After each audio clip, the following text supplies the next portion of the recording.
Apa makna-makna yang ada pada arti keberkahan itu sendiri. Para ulama lalu menyampaikan salah satunya yang kita pelajari pada poin yang pertama. Arti barokah itu dikatakan oleh Imam Ibnu Rajab. Ya. Imam Ibnu Rajab itu mendefinisikan arti barokah dengan sebuah definisi yang singkat tetapi dalam sekali maknanya. Nah, mungkin kita bisa menghafalnya karena tidak terlalu panjang definisi yang disampaikan oleh beliau. Beliau mengatakan, al-barokatu kullu ma tuzidukum fit ta'ah. Saya ulang kembali. Yang pertama, definisi barokah yang disampaikan oleh Imam Ibnu Rajab itu sederhana. Al-barokatu kullu ma tuzidukum fit ta'ah.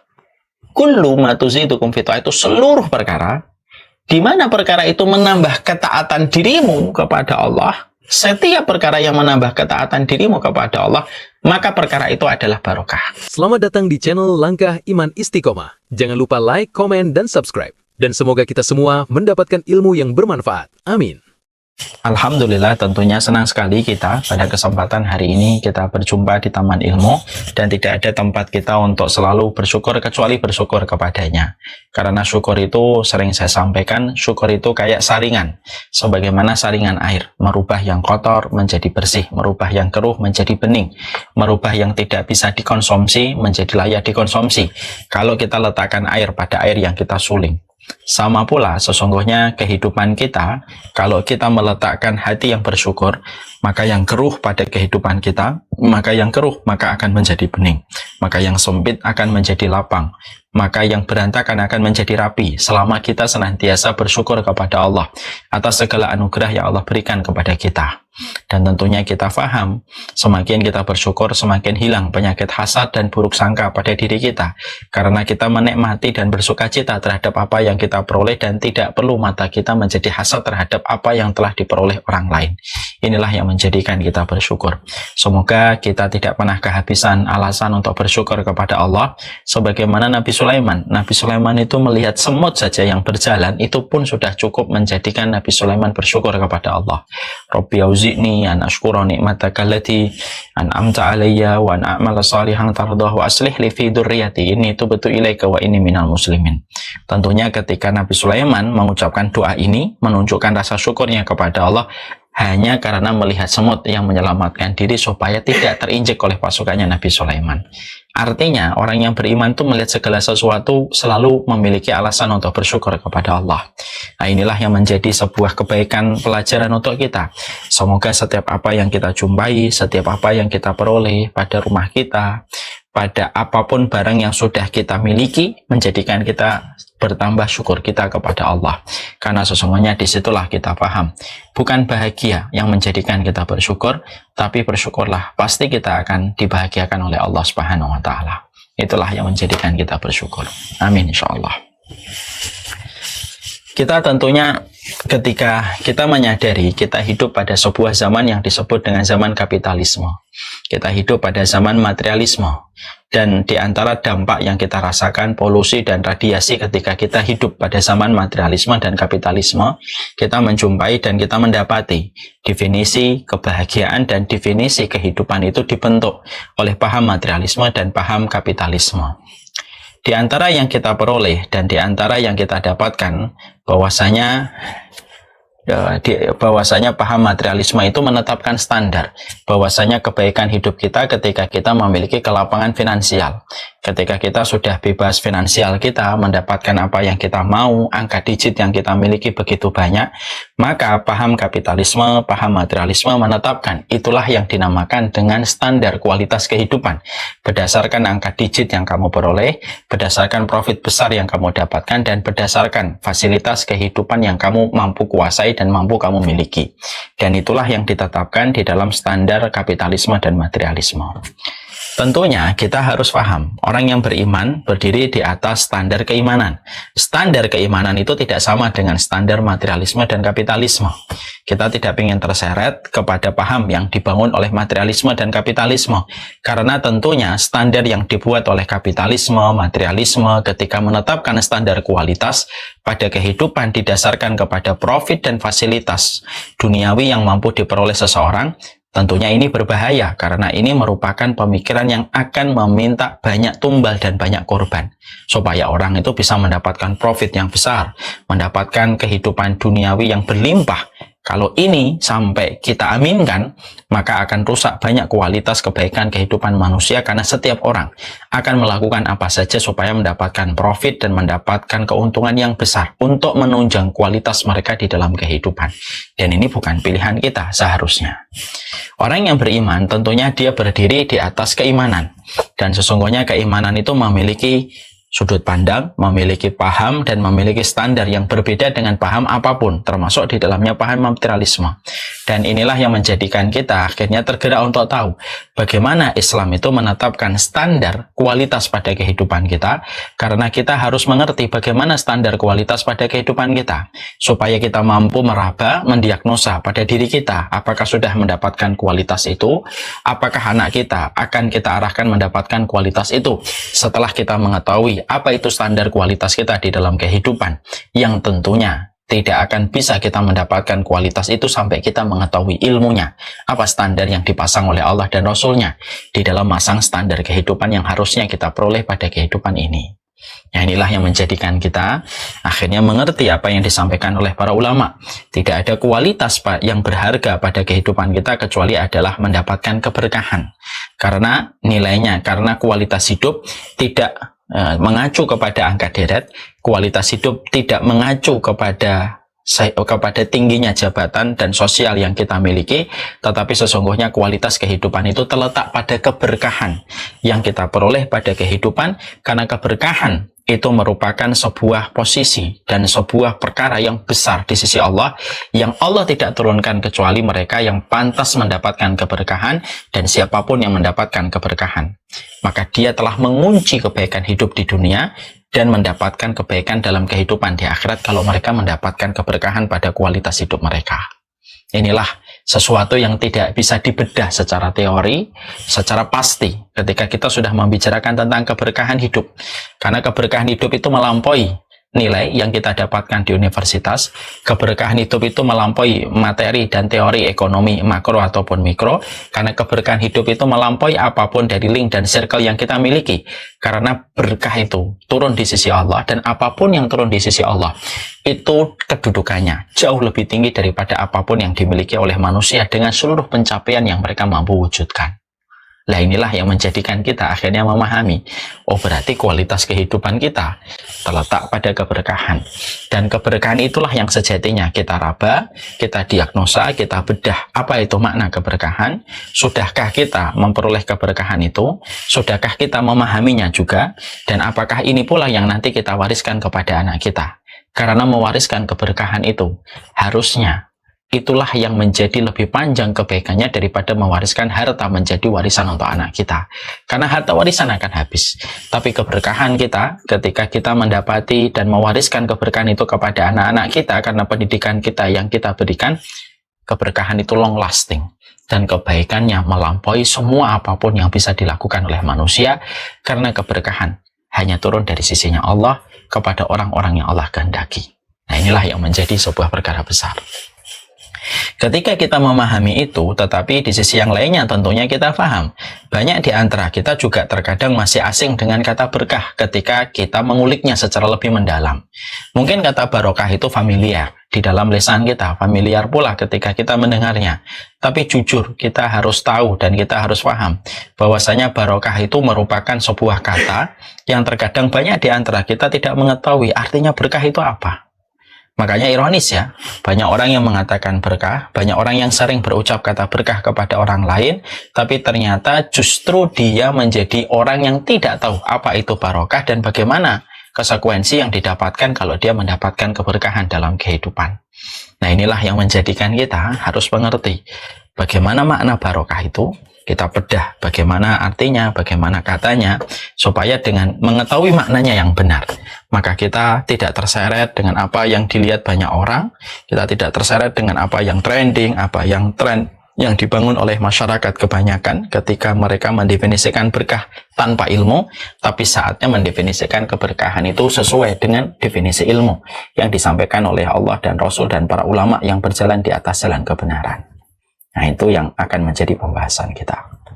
Sebelum kita membahas tentang makna keberkahan itu apa saja pada kehidupan kita, tentunya yang kita harus lakukan pertama kali adalah mengevaluasi.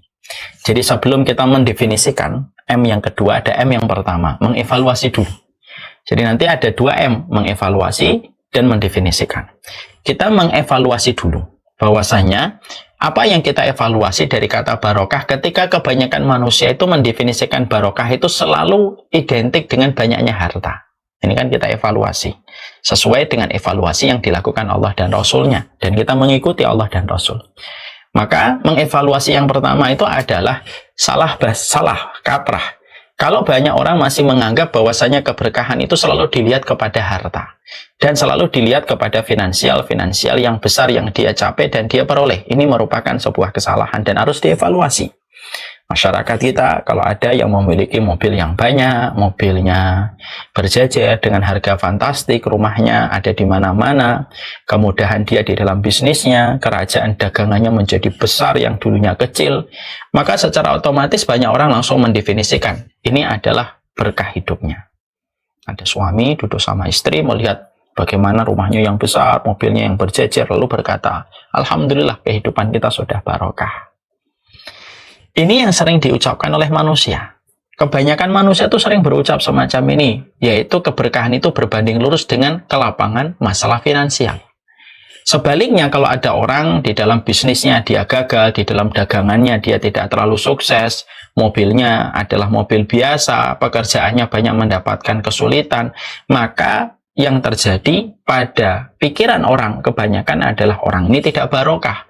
Makanya rumahnya kecil, mobilnya biasa, bahkan mobilnya mau dijual karena kebutuhan yang dia dapatkan.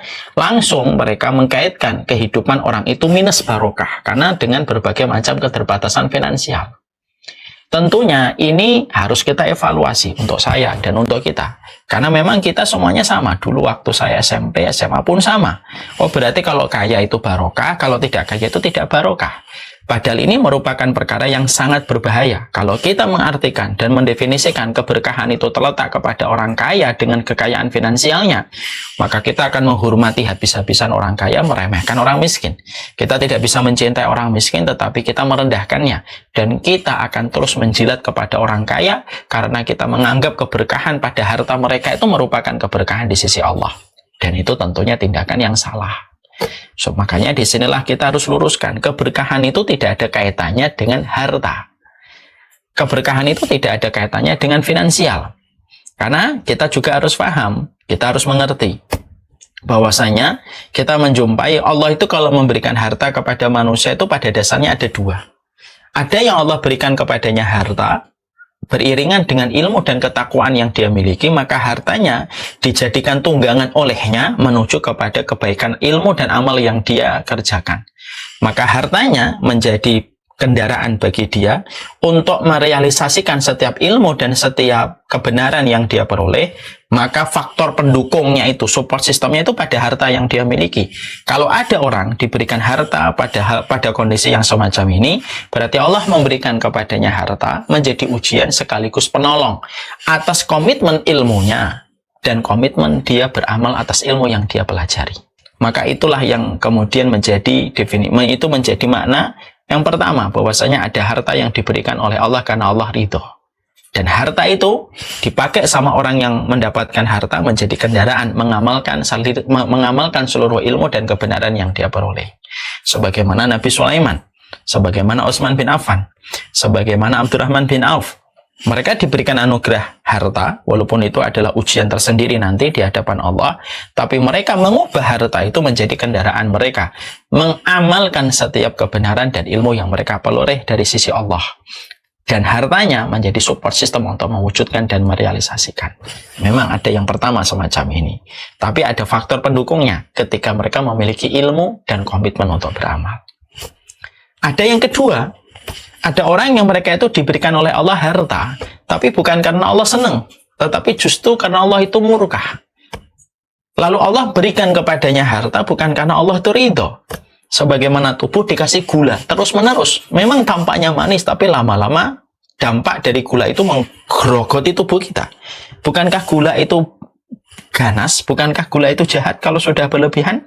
Gigi saja apabila terkena gula setiap waktunya, gigi anak kita aja bisa ompong. Gigi saja yang begitu keras saja bisa rusak gara-gara gula. Apalagi tubuh kita.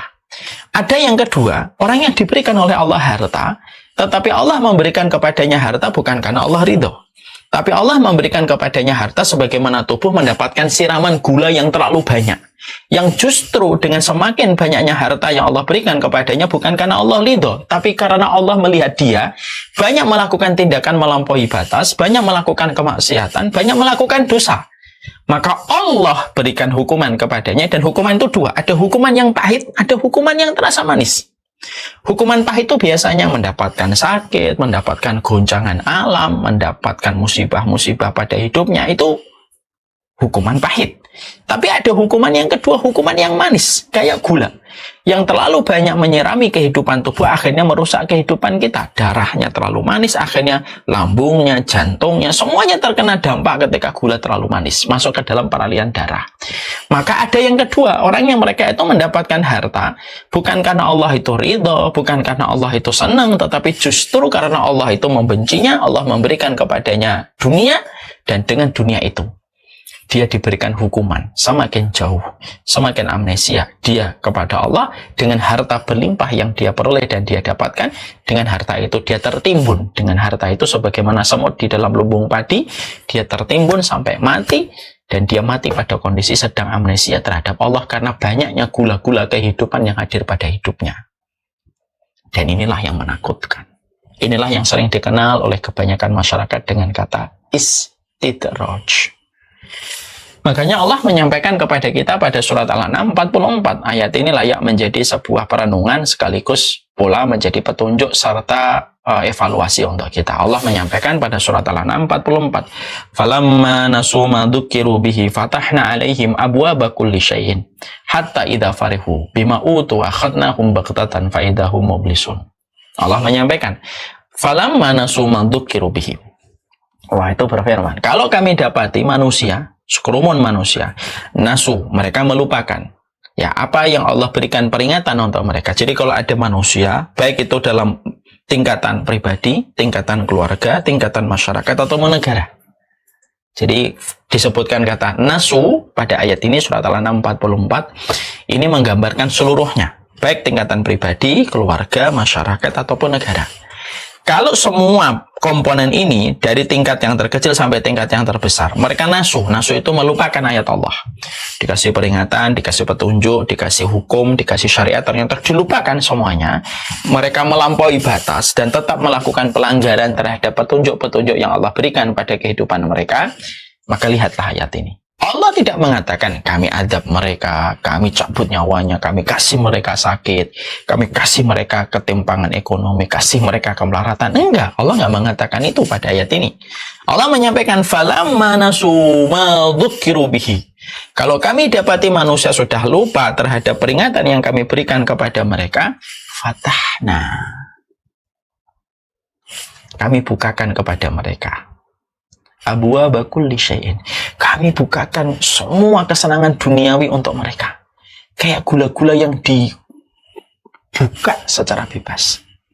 Kami bukakan seluruh kenikmatan duniawi untuk mereka yang sebelumnya tidak pernah mereka capai dan tidak mereka dapati. Jadi mereka akhirnya mendapati itu. Yang asalnya mereka dulunya susah, yang dulunya mereka pas-pasan, diberikan miliaran itu duitnya kepadanya. Mungkin sampai ditimbun-timbun itu, saking begitu banyaknya harta yang dia miliki. Padahal dia melupakan perintah Allah. Falamma nasu ma dzukiru bihi fatahna 'alaihim abwaaba kulli syai'in. Kami bukakan seluruh kesenangan duniawi dari segala macam empat arah mata angin untuk dia. Maka ketika dia mendapati harta itu datang tertunduk kepadanya dari empat arah mata angin yang begitu mudah dia memperoleh dan mendapatkan, maka saat itu fatahna 'alaihim abwaaba kulli syai'in hatta idza farihu bihi. Mereka tenggelam dengan semua kesenangan duniawi itu. Maka fa'akhadnahum baghtatan fa idahum mublisun. Kami cabut nyawa mereka secara tiba-tiba, mereka terhenyak, mereka balik kepada Allah dalam kondisi mati. Pada saat jauh dengan Allah, dengan harta yang Allah berikan kepadanya, dan mereka terhenyak ketika mereka mempertanggungjawabkan kehidupannya di hadapan Allah. Ini yang kita harus pahami. Makanya Allah sudah mengingatkan cara berpikirnya kebaikan hidup menurut gaya kehidupan materialisme. Fa'amal insanu idza mabtalahu rabbuhu fa'akramahu wa na'amahu fayaqulu rabbi akraman. Ada manusia itu kalau mereka diberikan oleh Allah kenikmatan hidup, fasilitas kehidupan, harta yang banyak, mereka berkata rabbi akraman. Allah itu memuliakan saya. Surat Fajar 15. Tapi kalau manusia itu mendapati berbagai macam kesulitan yang mereka dapati, Rabbi ahanan, mereka merasa bahwasanya Allah sedang menguji saya dan membenci saya. Kala, Allah menyampaikan enggak kayak gitu. Enggak kayak gitu. Keridhaan Allah dan kebencian Allah tidak didasarkan kepada harta. Allah itu yu'ti dunia ilaman yuhib walaman la yuhib. Allah itu ngasih dunia kepada orang yang Allah kehendaki dalam kebaikan, dan orang yang tidak kehendaki oleh Allah pun diberikan oleh Allah dunia. Sesuai dengan takaran yang dibuat oleh Allah. Dan ternyata ada orang yang mereka itu mendapatkan dunia. Bukan karena Allah ridho, tetapi justru karena Allah mendapati dia sudah melampaui batas. Maka Allah buka kepadanya keran dunia. Sebagaimana semut berada di lumbung padi yang begitu banyak apa yang diharapkan. Tapi justru di lumbung padi itulah dia mati terkubur hidup-hidup ketika dia membawa kehinaan pulang kepada Allah, ketika dia melampaui batas dan lupa kepada Allah dengan banyaknya harta yang dia peroleh. Dan ini yang menakutkan. Hukuman yang manis itu lebih menakutkan daripada hukuman yang pahit. Makanya betul ya kalau orang Jawa itu suka mengatakan kalau dipangku mati. Kalau orang Jawa itu ada filsafat, huruf Jawa itu kalau dipangku maka mati. Maka banyak orang yang mereka itu tidak sadar. Sesuatu yang manis itu terkadang tampaknya menyenangkan, tetapi jahat untuk kehidupan kita kalau kita tidak menyadari dengan kewaspadaan iman. Makanya disinilah kita akhirnya paham. Berarti kualitas hidup berbarengan dengan keberkahan. Dan keberkahan itu tidak ada pengaruhnya dengan dunia yang kita miliki dan dunia yang belum kita miliki. Makanya surat Al-An'am 44 yang tadi kita baca, yang tadi kita jebarkan, disitulah kita akhirnya bisa menjawab. Kenapa ada ya orang bermaksiat, tapi justru hartanya lancar? Karena hukumannya manis, melalui gula-gula kehidupan yang Allah limpahkan untuk dia. Kenapa ada negara, di situ ada zina, di situ ada LGBT, di situ melindungi orang yang mungkin menghina Allah dan Rasul, tapi negaranya maju. Itu sama dengan orang yang dibukakan kepadanya gula-gula di masa tua, dan dia terus mencicipi gula-gula tanpa disadari gula itu menjadi hukuman untuknya. Inilah jawaban dari pertanyaan kita, kenapa yang datang ke dukun sukses, tapi yang datang ke masjid terkadang masih diuji dengan kesulitan dia berdagang dan berbisnis. Disinilah kita mendapati kenapa ada orang hijrah, kadang-kadang harus naik turun, terkadang hampir gulung tikar beberapa kali padahal dia sedang hijrah. Adapun orang yang tidak pernah hijrah tetapi justru semakin muncar, semakin berhasil, dan semakin puncak yang dia dapatkan dan dia peroleh, maka disitulah kita ngerti. Dunia itu kayak gula yang terlalu over dimasukkan ke dalam tubuh. Maka gigi, lambung, jantung, dan peredaran darah akan rusak semuanya dengan banyaknya gula yang masuk ke dalam tubuh. Dan itu pula yang menjadi jawaban dari Allah melalui syariatnya. Jangan pernah menstandarkan keberkahan itu kembalinya kepada harta.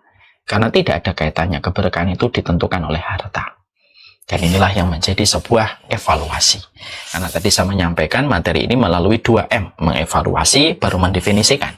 Berarti disinilah kita akhirnya paham bahwasanya harta kita, harta orang lain, finansial kita, finansial orang lain, itu tidak ada kaitannya dengan keberkahan dan kualitas kehidupan kita. Setelah kita mengetahui bahwasanya ternyata kita mengevaluasi tidak ada hubungannya harta yang kita miliki, finansial yang kita dapatkan, kesuksesan salah satu di antara kita dengan profesi-profesi yang kita sedang jalani, proyek-proyek besar yang kita dapatkan, tidak ada sama sekali kaitannya dengan keberkahan hidup kita, dan tanda cintanya Allah dengan kemudahan finansial itu tidak berhubungan dengan ridhonya Allah. Nah, sekarang baru kita mendefinisikan. Sekarang definisi barokah itu apa? Ya, supaya kita tidak salah lagi menempatkan arti barokah. Supaya ketika kita nyebutkan kata barokah kepada orang yang kita temui, atau orang yang kita hadapi, kita tidak salah. Dan kita juga mengetahui bagaimana mendoakan orang ketika kita katakan kepadanya, yaitu adalah kamu hidupnya barokah, ya akhirnya kita paham. Dan itu seharusnya kita mengerti. Makanya ibu-ibu dan bapak notaris yang semoga Allah rahmati, saya udah lama sekali pernah ngobrol dengan seorang security. Security ini ngobrol-ngobrol, saya tanya, berapa gajinya sebulan? Nah, security mengatakan 900-an, 800, 900 sampai 1 jutaan kalau dapat bonus. Saya tanya anaknya berapa, cukup atau tidak? Ketika hidup di Bekasi dengan gaji sebesar itu. Maka pada saat itu beliau mengatakan kepada saya, ya tidak apa-apa lah Ustadz, yang penting barokah. Nah itu kata-kata beliau. Nah tentunya, ini kan menjadi sebuah kata yang sering kita sebut. Makanya akhirnya menjadikan kita kalau sudah mengevaluasi, kita sekarang tahapannya mendefinisikan. Sekarang definisi barokah itu apa sebenarnya? Dan ini yang kita harus bedah menurut kacamata ilmu yang benar.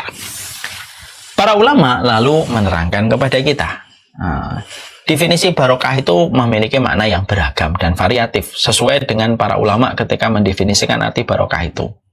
Terutama kalau kita kembalikan kepada ayat yang tadi dibaca oleh Ibu di Muqaddimah ya, surat An-Nahl 97. Di mana di situ disebutkan hayatan thayyibah, man amila shalihan min dzakarin aw unsa falanuhyiyannahu hayatan thayyibah walanaziyannahum ajruhum bi ahsani ma kanu ya'malun. Di situ Allah menyebutkan di dalam firman-Nya, barang siapa yang beramal solih dari laki-laki dan perempuan dia dalam kondisi beriman, maka kami akan berikan kepadanya kehidupan dengan kehidupan yang baik, hayatan thayyibah. Di sini para ulama membedah arti hayatan thayyibah, arti kehidupan yang baik yang merujuk kepada muara keberkahan itu apa sih sebenarnya? Maka inilah yang menjadikan para ulama memiliki definisi yang bermacam-macam ketika mendefinisikan hayatan thayyibah yang bermuara kepada keberkahan. Nah, sekarang kita bedah apa makna-makna yang ada pada arti keberkahan itu sendiri. Para ulama lalu menyampaikan salah satunya yang kita pelajari pada poin yang pertama. Arti barokah itu dikatakan oleh Imam Ibnu Rajab. Ya. Imam Ibnu Rajab itu mendefinisikan arti barokah dengan sebuah definisi yang singkat tetapi dalam sekali maknanya. Nah, mungkin kita bisa menghafalnya karena tidak terlalu panjang definisi yang disampaikan oleh beliau. Beliau mengatakan, al-barokatu kullu ma tuzidukum fit ta'ah. Saya ulang kembali. Yang pertama, definisi barokah yang disampaikan oleh Imam Ibnu Rajab itu sederhana. Al-barokatu kullu ma tuzidukum fit ta'ah. Kullu ma tuzidukum fit ta'ah itu seluruh perkara di mana perkara itu menambah ketaatan dirimu kepada Allah. Setiap perkara yang menambah ketaatan dirimu kepada Allah, maka perkara itu adalah barokah. Makanya ada sebagian yang meriwayatkan ziyadatul khair, bertambahnya kebaikan. Mari kita bedah perkataan dari Imam Ibnu Rajab. Kullu ma tuzidukum fit ta'ah fatilkal barokah. Apapun perkara yang menambah ketaatan kamu di jalan Allah, maka itulah barokah. Banyak orang mendefinisikan bahwasanya dari sebuah definisi yang mungkin kurang terbangun atas referensi. Banyak orang berkata bahwasanya barokah itu harus sehat, barokah itu harus kaya, barokah itu panjang umur, barokah itu indah panorama. Maka itulah yang disebut dengan arti barokah dalam definisi kebanyakan ya. Jadi kalau ada tempat yang indah, barokah. Ada orang panjang umurnya, barokah. Kalau sehat, dia barokah. Kalau dia sakit, kalau dia miskin, kalau tidak indah panoramanya, maka tidak disebut dengan barokah. Dan tentunya itu salah. Itu tidak benar. Maka kembali merujuk kepada apa yang disampaikan oleh Imam Ibnu Rajab. Apapun yang menambah ketaatan pada kehidupan kita kepada Allah itu, maka itu namanya barokah. Sehat, belum tentu barokah. Sakit, belum tentu tidak barokah. Ya kan? Karena banyak orang menyangka kalau ada orang sakit, wah tidak barokah kamu. Sakit terus. Dosamu apa sih? Maksiatmu apa sih sampai kamu sakit terus menerus? Nah, orang suka berkomentar semacam itu. Padahal belum tentu. Yang sehat belum tentu barokah. Yang sakit belum tentu barokah. Yang sakit belum tentu tidak barokah. Kalau ada orang ketika dia sakit, ketika dia sehat, tetapi sehatnya tidak menambah ketaatan dia kepada Allah, ibadahnya tidak terbangun dengan benar, ketika dia menjalani kehidupannya dengan kesehatan yang dia peroleh, tetapi tidak lahir ibadah yang dia lakukan dan dia kerjakan, berarti fix, confirm, sehatnya tidak barokah. Tapi sebaliknya, siapapun di antara manusia, ketika dia mendapatkan sakit, tetapi di dalam sakitnya dia bertambah ketaatan dia kepada Allah. Siapapun yang di dalam sakitnya dia bertambah dekat kepada Allah Subhanahu wa Ta'ala dengan sakit yang dia peroleh, berarti bisa jadi yang sakit itu barokah ketika sakitnya mengarahkan kompas kehidupannya kembali kepada Allah di dalam ketaatan. Itu namanya sakit yang barokah. Karena definisi dari yang disampaikan oleh Imam Ibnu Rajab itu luas dia. Tidak terpaku kepada kesehatan, tidak terpaku kepada kekayaan, tapi apapun kondisi itu sebenarnya bisa barokah selama kondisi itu menambah ketaatan di jalan Allah. Bukankah kita mendapati ada sebagian dari umatnya Nabi yang masuk surga karena sakit yang dia ridhoi, lalu dengan sakit itu akhirnya mereka dimasukkan oleh Allah ke dalam surga? Bukankah itu sakit yang barokah? Saya ini sering sekali ya dalam perjalanan dakwah berjumpa dengan orang yang akhirnya hijrah. Perjalanan hijrahnya mereka dimulai ketika mereka sakit, didiagnosa dengan penyakit tertentu, lalu dengan diagnosa penyakit tertentu itu menjadikan mereka merenung, mengevaluasi dirinya, dan akhirnya mereka hijrah setelah mereka sakit. Yang dulunya tidak pernah mereka mengarahkan kompasnya menuju kepada Allah ketika sehat. Ketika mereka sehat malah justru lupa kepada tujuan hidup untuk beribadah kepada Allah. Pas ketika divonis sakit, baru mereka diarahkan hidupnya kepada Allah setelah merasakan dirinya sakit. Itu yang dinamakan sakit yang barokah. Makanya kita menjumpai dan kita mendapati banyak sekali di dalam hadis-hadis Rasulullah supaya kita ridho kepada sakit, berprasangka yang baik terhadap sakit, bahkan mencela penyakit pun tidak diperbolehkan di dalam kulturnya sunnah. La tasubul humma fa innal humma yukaffiru sa'id. Jangan mencela penyakit demam, karena penyakit demam itu menggugurkan dosa. Itu baru penyakit demam. Karena ternyata kita jumpai kebaikan yang kita peroleh ketika seseorang sakit ketika dia paham ilmunya. Makanya ibu-ibu dan bapak pernah nggak mendapati sebuah kisah nyata seseorang sahabat yang bernama Ubay bin Ka'ab. Ubay bin Ka'ab ini pernah mendengar Nabi bersabda, La tasubul humma fa innal humma yukaffiru sa'id. Jangan mencela penyakit demam. Penyakit demam menggugurkan dosa. Maka beliau bertanya kepada Nabi, ya Rasulullah, apakah betul penyakit demam itu menggugurkan dosa? Kata Rasulullah, iya, demam itu menggugurkan dosa. Maka Ubay bin Ka'ab saat itu berdoa. Dan doanya mungkin kita tidak pernah mengucapkan, dan mungkin kita tidak pernah minta doa ini. Doanya Ubay bin Ka'ab saat itu berkata kepada Allah. Doanya begini, ya Allah, kalaulah demam itu menggugurkan dosaku, aku minta ya Allah, aku minta, berikanlah kepadaku sakit demam yang tidak memberatkan diriku, tetapi menggugurkan dosaku setiap waktunya. Doa itu bekerja di sisi Allah, doa itu diterima sama Allah. Akhirnya Ubay bin Ka'ab semenjak setelah dia berdoa dengan doa itu, setiap sore sampai pagi selalu demam. Tapi demam yang tidak menghalangi aktivitas dia. Sampai hari ketika beliau meninggal dunia pun dalam kondisi beliau sedang demam. Dan itu yang menjadikan kita akhirnya paham. Apakah penyakit selalu identik dengan minus barokah? Enggak. Ada orang yang sakit tapi barokah. Kita mendapati ada seorang perempuan yang terkena penyakit ayan. Lalu datang kepada Nabi dan berdoa dan berkata kepada Nabi, Ud'ullah li ayyashfiyani. Ya Rasulullah, doakan saya supaya saya disembuhkan oleh Allah. Lalu dijawab oleh Rasulullah, In syi'ti ayyuhafiyaki wa in syi'ti tasbiri falakil jannah. Kalau kamu mau aku doakan, kamu bisa sembuh. Tapi kalau kamu mau bersabar, kamu akan diampuni dan dimasukkan oleh Allah ke dalam surga. Lalu wanita itu lebih memilih yang kedua, saya bersabar dengan penyakit saya. Kalau di dalam sakit tidak ada barokah, Nabi tidak mungkin memberikan pilihan kepada wanita itu supaya sabar di dalam penyakitnya. Ya sudah ya Rasulullah, saya sabar dalam penyakit ayanku ini, kecuali satu yang saya minta ya Rasulullah. Kalau ayanku sedang datang ketika aku kejang-kejang, sering sekali tidak sadar tersingkap auratku ya Rasulullah.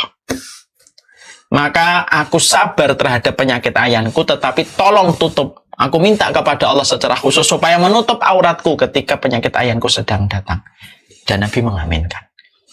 Maka perempuan itu masih menderita penyakit ayan. Sabar dia menerima penyakit ayannya. Tapi yang luar biasa, Allah menutupi auratnya ketika dia sedang kambuh. Sampai meninggal pun, maka beliau sering kambuh ayannya. Dan itu mendapatkan apa yang dijanjikan oleh Rasulullah, dia mendapatkan surga. Bukankah sakit juga merupakan bagian untuk mendapatkan ahlul musibah? Ahlul musibah itu yaitu adalah orang-orang yang mereka itu mendapatkan penyakit, dan dengan penyakit yang mereka ridhoi itu mereka akhirnya mendapatkan kedudukan yang tinggi di sisi Allah. Maka itu pun bisa disebut sebagai barokah walaupun sakit. Jadi orang itu masih bisa mendapatkan barokah walaupun sakit ketika sakitnya itu menambah ketaatan dia kepada Allah. Ada orang yang sehat barokah karena sehatnya menambah ketaatan. Ada orang yang sehat tidak barokah ketika sehatnya tidak menambah ketaatan. Ada orang yang sakit barokah ketika sakitnya mengubah hidupnya dan mengevaluasi hidupnya. Ada orang yang sakit juga tidak barokah ketika sakitnya justru malah berkesuh kesah kepada Allah. Itu semuanya tergantung pada sebuah indikator. Apakah yang kita peroleh ini menambah ketaatan kepada Allah ataukah tidak? Itu yang sebenarnya menjadi makna dari arti keberkahan hidup kita. Kita sering berkata, tempat yang paling barokah itu mana? Kita akan berkata tempat yang paling barokah itu adalah mungkin Bali, mungkin NTB, Lombok, atau mungkin tanah kita Jawa, Sumatera, Kalimantan dengan keindahan panoramanya. Sampai kita sering menyebut tanah bumi kita Pertiwi, tanah rempah loh Jinawi, karena apapun yang ada di tempat kita itu indah, dan apapun yang dilemparkan ke tanah-tanah di sekitar kita itu akan tumbuh menjadi pohon dan menjadi bunga. Tapi apakah barokah itu identik dengan keindahan? Belum tentu. Mari kita melongok kepada Mekah dan Madinah. Mekah dan Madinah itu kalau kita lihat sepanjang mata, tidak ada satu pemandangan hijau kecuali hanyalah secuil di tempat-tempat yang sangat terbatas. Sepanjang mata memandang hanyalah gunung-gunung besar, batu-batu yang apabila kita melewati di siang hari tampak terik membakar kulit kita, bahkan melelahkan mata yang memandang atas teriknya suasana ketika kita di Mekah dan Madinah. Selain di Masjidil Haram dan Masjid Nabawi, itu semuanya pemandangan itu yang kita jumpai. Tanahnya lumayan gersang. Kita lemparkan tanah di sana, tidak setiap pohon bisa tumbuh di tanah sekeras tanah Mekah dan Madinah. Sesulit mendapatkan air, tidak semua binatang bisa hidup dan beradaptasi di Mekah dan Madinah. Yang indah di Mekah Madinah itu kalau kita hanyalah Masjidil Haram dan Masjid Nabawi. Tapi walaupun dia tidak indah, walaupun tanahnya merupakan tanah yang keras, walaupun adaptasi hewan di tempat itu sangat-sangat luar biasa untuk beradaptasi di wilayah tersebut, coba kalau kita kembalikan kepada keberkahan, mana yang paling barokah? Jawa, Sumatera, atau Mekah dan Madinah? Pasti setiap orang mukmin akan berkata, Mekah dan Madinah itu lebih barokah daripada tanah yang sekarang kita tinggali. Kenapa? Karena setiap kita di Mekah dan Madinah bertambah ketaatan kita. Coba kalau kita sedang umroh, sedang haji, kita ketinggalan iqomat saja merasa menyesal. Kita kalau sedang di Mekah dan di Madinah, jam 2, jam 3 pergi ke Masjidil Haram itu biasa. 3 jam sebelum adzan subuh, yang terkadang tidak pernah kita lakukan di komplek perumahan kita ketika di Indonesia. Itulah yang artinya barokah. Karena itulah sejatinya yang kita harus mengerti, barokah itu kepada setiap ketaatan yang bertambah. Makanya kalau kita melihat istri kita, anak kita, keluarga kita, lalu kita melihat apakah anak kita ini barokah, apakah istri kita, suami kita barokah ataukah tidak, simple. Kembalikan kepada definisinya. Kalau suamimu, istrimu, anak-anakmu menambah ketaatan kamu kepada Allah, ketika kamu memiliki keluarga-keluarga mungil yang kamu dapatkan, lalu keluargamu menasehati di dalam kebaikan, saling memberikan nasihat, saling mengkoreksi terhadap apa yang harus dilakukan di dalam berjalan menuju kepada Allah, ketika keluarga kita, istri kita, anak kita, suami kita menambah ketaatan kita, maka sesungguhnya istrimu barokah, suamimu barokah, anakmu barokah. Tapi kalau ada orang Ketika dia memiliki sebuah keluarga, ketika keluarganya itu suaminya, istrinya, anaknya tidak menambah ketaatan dia kepada Allah, setiap dia melihat istrinya, setiap dia menjumpai suaminya dan anak-anaknya, ternyata tidak bertambah ketaatan. Mereka hanya bertemu karena kesenangan, mereka bertemu karena hobi, tapi tidak mereka bertemu di dalam ketaatan walaupun mereka telah menjadi bagian dari keluarga. Maaf, kalau keluarga kita tidak menambah ketaatan kepada Allah, fix dan confirm, berarti keluarga kita tidak barokah di sisi Allah. Dan itu yang kita bisa mengerti. Sama dengan harta, Bapak dan Ibu. Sama dengan harta. Kalau kita ingin ngelihat harta kita masuk ke rumah kita, ngelihat lemari kita, ngelihat pakaian kita, ngelihat gadget yang kita miliki, ngelihat buku rekening yang kita punya, gitu. Lalu kita bertanya, apakah rumah saya, mobil saya ini barokah ataukah tidak? Maka jawabannya tergantung pada ketaatan yang terbangun setelah memiliki itu. Ada orang kaya barokah, ada orang miskin tidak barokah. Ada orang miskin yang barokah, ada orang kaya yang tidak barokah. Dan itu tergantung bagaimana kaitannya pada sebuah definisi yang tadi disampaikan oleh Imam Ibnu Rajab. Kullu ma tuzidukum fit ta'ah. Apapun perkara, kalau perkara itu menambah ketaatan kamu di jalan Allah, maka itu barokah. Handphone kita, kalau kita tanya apakah handphone kita ini barokah ataukah tidak, simple kok.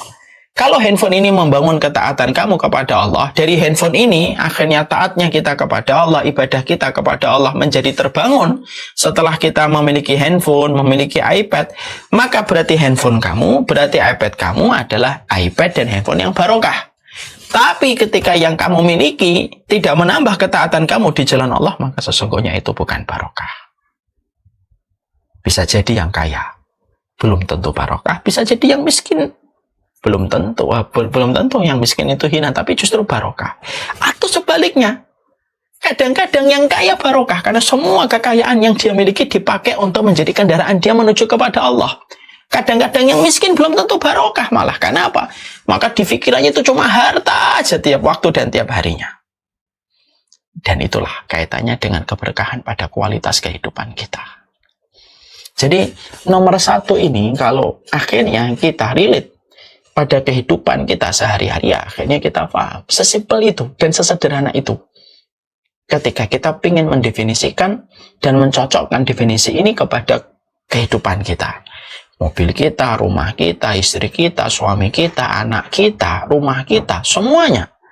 Apabila kita ingin tahu apakah ini adalah barokah ataukah tidak, maka itu didasarkan kepada apa yang bertambah dari perkara itu. Kalau tidak bertambah, apapun yang kita miliki tidak menambah ketaatan kita kepada Allah, fix dan confirm, berarti kehidupan kita minus dari arti barokah. Ya, itu yang menjadikan kita harus paham. Makanya kalau ibu-ibu dan bapak bertanya, saya profesinya sebagai notaris, Ustaz. Apakah profesi saya barokah ataukah tidak? Maka menjawabnya juga mudah. Kalau profesi notaris yang ibu miliki dan ibu kerjakan, tapi dengan profesi itu akhirnya ibu lahir ketaatan, ibu akhirnya bisa memiliki satu lingkungan yang baik, saling menasihati, ibu akhirnya mengevaluasi, bapak juga mengkoreksi kehidupannya karena punya lingkungan yang sehat dalam keimanan. Lingkungan ini saling memberikan kebaikan dan saling mensinergikan ketaatan sesama orang-orang yang berprofesi yang sama. Lalu tidak ada sikut-sikutan, tidak ada hasad di antara sesama teman satu profesinya. Lalu akhirnya ketaatan lahir dari profesi yang sama-sama kita jalani. Karena kita yakin bahwasanya rezeki tidak pernah salah untuk mampir kepada kehidupan manusia. Kalau itu yang kita dapatkan, berarti profesi kita pun barokah. Ketika profesi itu menjadi support system di dalam ketaatan kita kepada Allah. Ya. Tapi kalau ada profesi yang dimiliki oleh seseorang, tapi ternyata di dalamnya tidak menjadi support system dia di dalam ketaatan dan tidak menjadi support system dia di dalam ibadah dia kepada Allah, berarti profesinya tidak barokah. Atau bisa jadi dia sedang dijauhkan dari arti barokah. Nah, inilah yang menjadi sebuah perhatian besar oleh kita. Makanya kalau sudah bertambahnya ketaatan, maka disitulah pertolongan Allah itu datang di dalam kehidupan kita. Ketika ketaatan kita bertambah, setiap ketaatan kita yang bertambah selalu diikuti dengan sebuah konsekuensi. Kalau kehidupan taatnya kita bertambah, berarti barokah. Dan barokah itu mendekatkan pertolongan. Saya ulang kembali.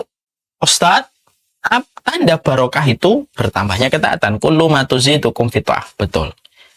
Bertambahnya ketaatan itu merupakan tanda keberkahan hidup kita. Maka muara dari keberkahan itu apa? Mendekatkan pertolongan Allah pada kehidupan kita. Kalau itu yang sudah terjadi, kalau tiba-tiba pada jalan kehidupan kita di masa esok, di masa lusa, tiba-tiba kita dihadapkan kepada satu masalah yang kita jumpai dan kita hadapi, maka pada setiap masalah dan ujian yang kita hadapi, kalau memang kehidupan kita track recordnya sudah barokah ketika bertambahnya ketaatan, pertolongan Allah akan lebih besar daripada setiap ujian yang Allah berikan kepada orang yang sudah mendapatkan legitimasi keberkahan oleh Allah. Dan itu yang sering tidak bisa ditubak oleh orang yang tidak mendapatkan barokah. Ya. Tentunya kita harus paham ya, bukanlah ketika orang yang mendapatkan barokah itu sepi diuji. Nah, terkadang juga akan diuji dan diuji. Mereka mendapatkan ujian, orang yang barokah itu diuji oleh Allah pula. Tapi yang membedakan orang yang tidak barokah dengan orang yang barokah itu apa? Keberkahan yang dia dapatkan dari bertambahnya ketaatan yang dia dapatkan pada kehidupan, disitulah akan mendekatkan pertolongan-pertolongan yang Allah berikan kepadanya. Yang Allah tidak berikan pertolongan itu kecuali orang yang mendapatkan keberkahan pada apa yang dia miliki. Dan itulah janji Allah.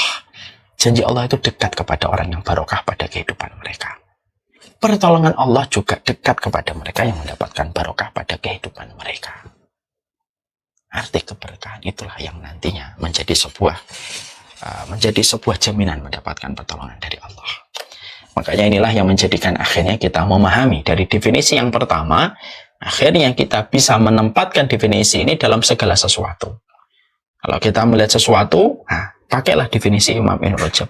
Kullu ma tuzidukum fit ta'ah fatilkal barokah. Apapun perkara yang menambah ketaatan kamu di jalan Allah, maka itulah barokah.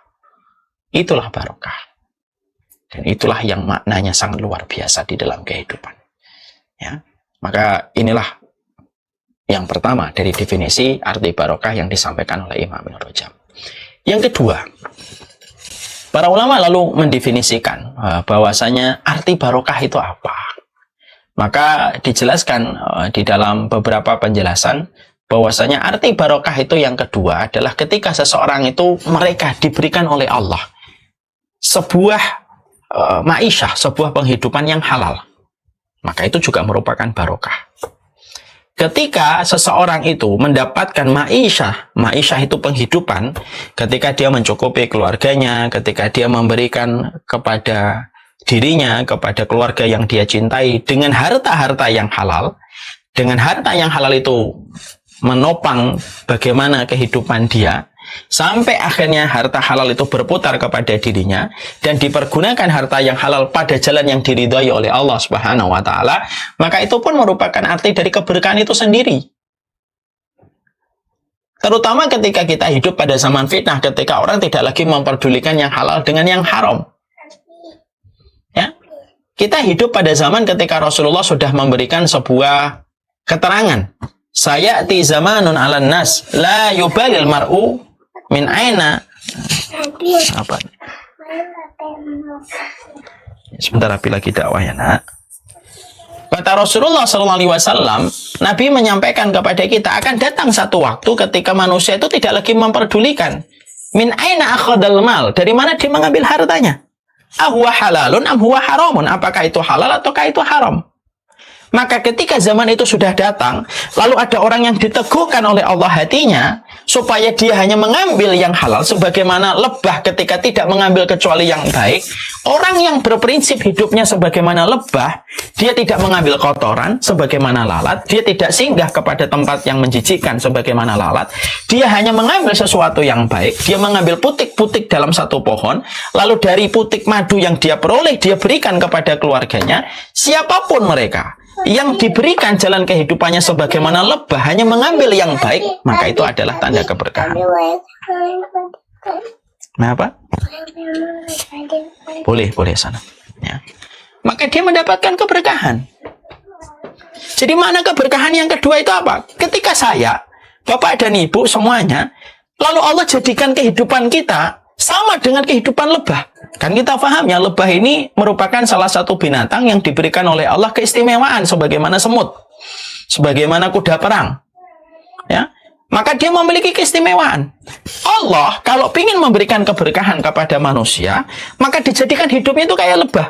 Filosofi kehidupan dia itu kayak lebah, tidak mengambil kecuali yang baik, dan yang dikeluarkan pun sesuatu yang baik. Jadi semua yang terjadi pada diri lebah itu kan semuanya kebaikan. Semuanya kebaikan dalam diri lebah itu. Diambilnya di tempat yang baik, keluarnya pun juga sesuatu yang baik. Orang, kalau Allah menetapkan kebaikan untuk orang itu, maka Allah akan berikan hidupnya kayak lebah. Akhirnya, dia diberikan oleh Allah kekuatan untuk mampu menampik yang haram, menampik yang syubhat. Lalu dia diberikan kekuatan, tangannya tidak mengenal kecuali harta yang halal. Lalu dia tidak mengenal tangannya kecuali menempatkan harta yang halal di tempat yang terbaik sesuai dengan kondisi dan kebutuhan. Dia tahu kapan memberikan nafkah keluarga, dia tahu kapan dia memberikan di jalan Allah dan kepada kaum muslimin. Hidupnya sederhana di dalam masalah ketika mencari harta. Sehingga kalau ada di antara kita yang mampu menjalankan bagaimana hidupnya, dia tidak memegang sesuatu kecuali itu yang baik, berarti Allah sedang menginginkan keberkahan Allah sedang menginginkan keberkahan mengalir pada kehidupan kita.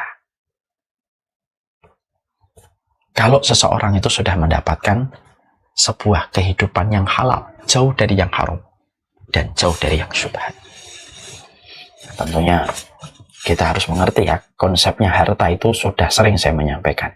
Konsepnya harta itu cuma dua, Bapak dan Ibu notaris yang semoga Allah rahmati. Konsepnya harta itu cuma dua. Kalau halal dihisab, kalau haram adabnya pedih. Kalaupun halal, hisabnya panjang. Kalaupun haram, adabnya pedih. Dan sesungguhnya, jalan ke surga itu dimulai dari sebuah perangkat ketika kita memasukkan yang halal ke dalam keluarga kita dan memasukkan sesuatu yang halal kepada keluarga kita. Menyuapi diri kita dengan yang halal, menyuapi keluarga kita dengan yang halal, maka itu merupakan modal besar untuk mendapatkan hati yang salim, dan mendapatkan dari hati yang salim itu adalah rahmatnya Allah. Makanya kalau kita melihat ya, kalau kehidupan kita dulunya kita suka tidak peduli mau ngambil apapun, bahkan terkadang kita termakan dengan sebuah narasi yang mengatakan cari yang haram aja susah apalagi yang halal, lalu kita termakan mentah-mentah dengan perkataan itu yang menjadikan kita tidak peduli apapun, dan kita selalu berkata selama saya tidak nyakitin orang ya saya anggap itu halal. Padahal yang haram itu kan bukan hanya definisinya menyakitin orang, tapi definisi haram kan sudah dijelaskan detail di dalam syariat. Tapi selama kemudian kita dulunya semacam itu, kok tiba-tiba setelah kita melewati berbagai macam guncangan hidup, melewati berbagai macam masalah, sampai kembali menyadarkan kita untuk memperbaiki apa yang kita ambil, supaya yang terjadi pada diri kita menjadi baik, maka kita sudah mulai menyerupai dengan kehidupan lebah ketika mengambil madu dan mengambil yang baik dari bunga dan tidak mengeluarkan kecuali yang baik dari madu, maka itulah yang dimaksudkan dengan keberkahan. Makanya Masya Allah ya, ini juga termasuk salah satu tantangan besar kita ibu-ibu dan bapak. Kalau kita ingin lihat anak kita barokah, itu bukan berarti kita bebas menjadikan anak kita memilih profesinya itu apa aja. Apalagi kalau profesi yang diinginkan anak kita hanya berdasarkan kepada tren dan tidak peduli yang halal dan haram. Tapi kita diwajibkan sebelum menikahkan mereka, sebelum memilihkan keluarga untuk mereka, maka wajib setiap orang tua itu memilihkan profesi yang barokah, di mana apa yang didapatkan oleh anak kita itu betul-betul baik, dan itu merupakan harta yang halal. Dan mereka sebagaimana kehidupan lebah. Ini termasuk salah satu karunia besar ini. Orang yang memiliki gaji 3 juta, tapi bersih dari yang haram dan syubhat, itu jauh lebih baik daripada orang yang memiliki gaji 20 juta, tetapi di dalamnya ada yang syubhat dan haram. Kenapa? Karena biaya yang dikeluarkan nanti dari gaji 20 juta, tetapi di dalamnya ada yang haram dan syubhat, maka cara membayar feedbacknya itu jauh lebih besar daripada yang didapatkan. Daripada orang yang bergaji 3 juta, jauh lebih rendah daripada yang 20 juta, tapi dia bersih dari sesuatu yang haram dan syubhat, maka dia tidak akan banyak memberikan tumbal. Karena apa? Harta haram itu selalu minta tumbal. Harta yang haram itu selalu meminta tumbal, dalam tanda kutip. Tumbal itu apa saja? Karena harta haram itu dibenci oleh Allah. Tidak ada zat yang paling membenci harta haram kecuali Allah. Karena Allah membenci harta yang haram, maka hukum di dalam harta yang haram itu apa? Selalu meminta tumbal. Bisa jadi anak kita banting pintu di depan kita, sumpah serapah kepada kita. Bisa jadi itu mungkin karena kumpulan-kumpulan dari harta haram yang pernah kita suapkan kepada mereka. Lalu tanpa kita sadari, apa yang kita suapkan dari harta haram kepada anak-anak kita, maka itulah yang menjadikan tingginya suara dia dan sombongnya dia kepada orang tuanya. Dan itu pun tidak lepas dari peran serta ketika orang tua memberikan kontribusi harta yang haram. Makanya saya ngeri sekali ketika membaca sebuah tulisan seorang guru, harta haram itu meminta tumbal. Dan kamu harus mempersiapkan tumbalnya. Karena harta haram itu terkadang dapatnya gampang. Tapi apapun yang gampang didapatkan harta haram daripada yang halal, selalu ada konsekuensi yang harus dibayar. Selalu ada konsekuensi yang harus dibayar. Dan inilah yang menjadikan kita terkadang harus betul-betul merenungkan betul secara dalam dan makna yang menyeluruh. Betapa kita mengkhawatirkannya kalau kita akhirnya menggampangkan yang haram pada kehidupan kita. Jadi disinilah kita akhirnya mendapati definisi yang kedua. Tanda hidupmu penuh barokah itu apa? Ketika mobilmu, ketika gadgetmu, ketika rumahmu, mengalirnya mereka dari aliran-aliran harta yang halal. Lalu jadilah itu handphonemu, jadilah itu gadgetmu, jadilah itu pakaian yang kamu kenakan. Dan kamu mengerti betul setiap aliran sampai kita mendapatkan fasilitas ini dari harta yang betul-betul halal, maka itu tanda barokah. Itu tanda barokah. Lalu ketika kita berkomitmen untuk melahirkan dari harta halal ini adalah sebuah kebaikan yang lebih besar, sebagaimana sebagaimana lebah mengeluarkan madu dari putik yang diambil, maka itulah barokah yang lebih besar lagi. Jadi orang yang barokah itu dijadikan hidupnya simpel sebagaimana simpelnya lebah. Tidak hinggap kecuali di tempat yang baik dan tidak keluar dari hidupnya kecuali sesuatu yang bermanfaat. Itulah makna barokah yang kedua. Mungkin inilah dua makna yang bisa kita sampaikan pada kesempatan ini. Karena waktu jualah yang membatasi. Setidaknya kita paham bahwasanya inilah arti keberkahan pada kehidupan kita. Inilah arti keberkahan pada kualitas kehidupan kita. Jadi nanti kalau kita sudah mulai meraba, ya kita mulai paham, oh apapun yang menambah taat itu barokah. Kalau kehidupan kita sudah diberikan komitmen untuk lahir pada yang baik dan tidak mengeluarkan kecuali yang baik, berarti itulah barokah. Dan kalau kita mendoakan orang, semoga hidupmu barokah ya, berarti kita sudah memberikan kepadanya dua. Semoga bertambah ketaatan pada hidupmu dengan apa yang kamu miliki, dan semoga yang kamu peroleh itu pun juga bagian dari sebuah kebaikan, dan yang kamu keluarkan adalah bagian dari kebaikan pula. Nah itulah arti hidup kita penuh dengan barokah.